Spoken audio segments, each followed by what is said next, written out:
Greetings from Plum Hollow. We're getting closer to winter. You can definitely feel it. First snowflakes of the season have starting to fall here. We finally got our covers down on our greens.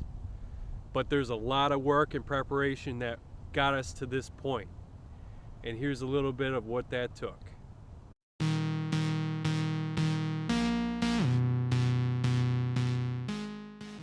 I know I'll never forget the winter of 2014. After all, it earned the title Worst Winter Ever, and for good reason. We did things on that golf course that I never thought a superintendent would ever have to do to save our turf. And in the end, we did save some. We came out of it with 10 good greens. But for every green we saved, we had one that looked like this. Now looking back, we know there wasn't much we could have done differently. Most of our winter kill was from ice encasement. We knew we had greens that were under ice for almost 90 days. And despite clearing all that snow, we just could not melt that ice due to extreme low temperatures and shade issues. Our hands were tied. The reality of the worst winter ever is it was an anomaly. It's unlikely that it will ever happen again. But it was the worst winter that any of us has ever lived through, and our team was determined to recover from it.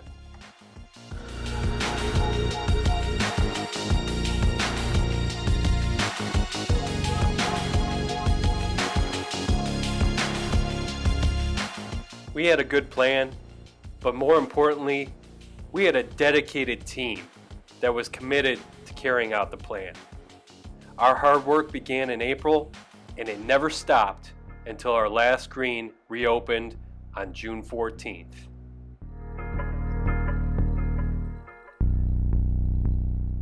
Thanks to an understanding membership, we were even able to correct a few shade issues along the way. By the end of the summer, our greens were fully recovered, they were good and healthy, and they were putting great.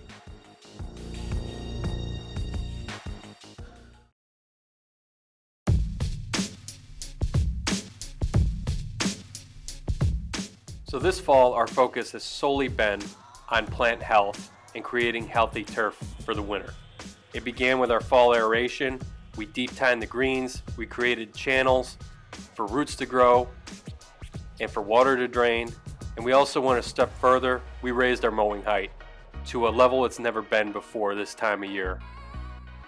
A higher height of cut is just going to give us healthier, stronger turf that's better able to store energy reserves for the winter. It's just going to handle the weather better. In the past, we pushed these greens right up until the snow fell. It's not a good position to be in.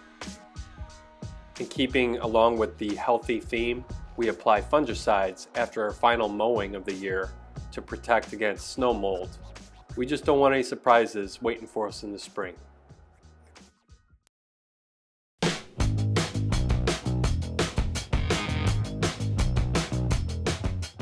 It all begins with a plan. Getting everybody on the same page before we head out is important. The home stretch always begins with a heavy sand top dressing of the greens. We do this to protect the crown from desiccation and mechanical injury. It does not prevent against ice damage. We end up spreading about 25 tons of sand over 19 greens. We do not bury our greens. Rather, we protect the crown of the plant with a heavy top dress. If you want to bury your greens, this is what you're going to be dealing with in April. Just a mess that you have to remove or it's going to start killing good turf. So we avoid the situation at all costs.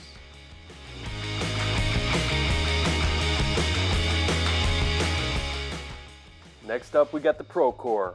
Punching some holes, giving water a place to go in the wintertime. That's our goal. We leave these holes open, we don't roll afterwards. And this is what it looks like when we're all done.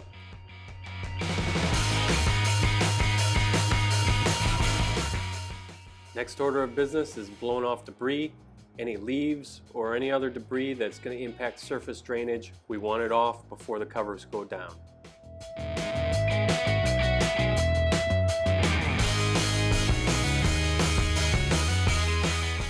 having good surface drainage in the wintertime is absolutely critical.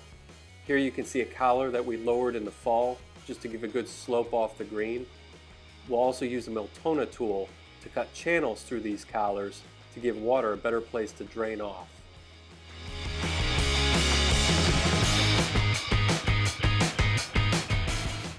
We also cut cups in the lowest sections of the green just to give water another place to go.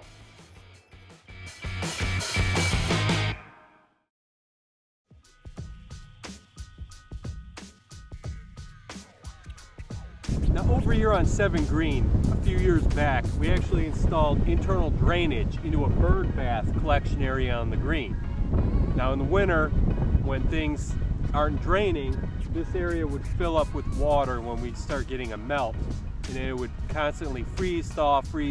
No matter how much we squeegee off, water would still collect in this area.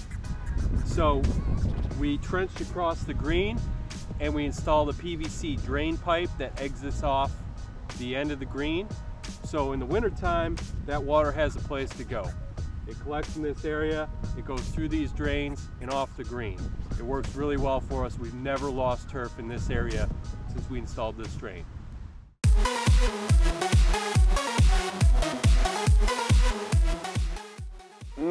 Can you smell what we're cooking? Smells like shit. We apply an organic fertilizer shortly before we cover the greens. It's dark colored, it can absorb sunlight and help melt ice. It's also safe on the turf and provides early spring green up, so it's a good choice for us. Once the fertilizer's down, then it's time to pull the covers out. And here you see the boys hard at work on number 11 green, unraveling the cover. Oh, hold up. Stop the music. We got to talk about something. All right, let's talk about covers.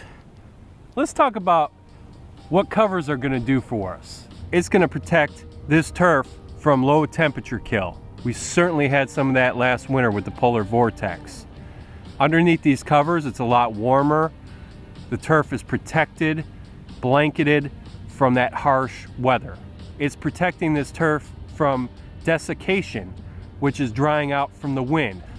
The other thing this cover will help us with is crown hydration injury, but it's not bulletproof.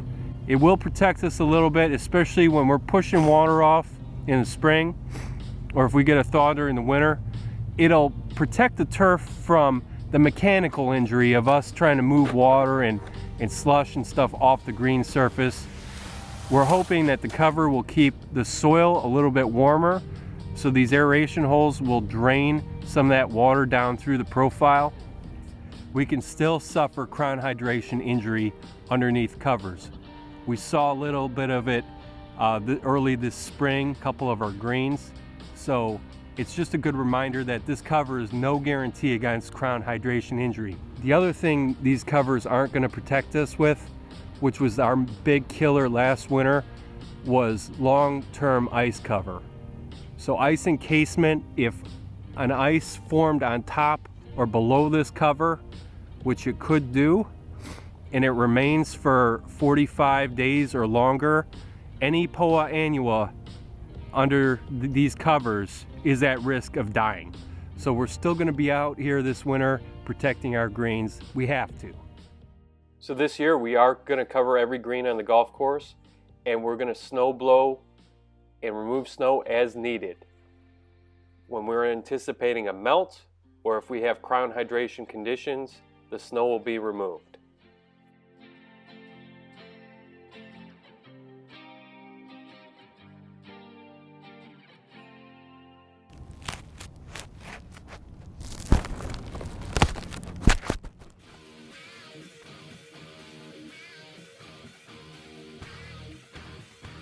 Sometimes at the end of the day, no matter what we do, no matter whether this cover's down or not, we're at the mercy of the weather. I mean, we certainly were last year. In the case of this green right here, we could not get this ice to melt. Every snowfall, we cleared the snow. This ice remained for almost 90 days. And a lot of that reason is because all the trees and all the shade that's cast on this green, so it's not getting direct sunlight. But the trees are definitely not helping. We need bright open spaces like it is right now. This green's getting some sunlight. It would melt ice. Even on a cold day, this ice would melt. But we're not really into winter yet. That sun's gonna creep lower in the horizon, and we're gonna still have issues out here. As long as we have shade on these greens in the wintertime, we're always gonna deal with the threat of winter kill, and especially crown hydration.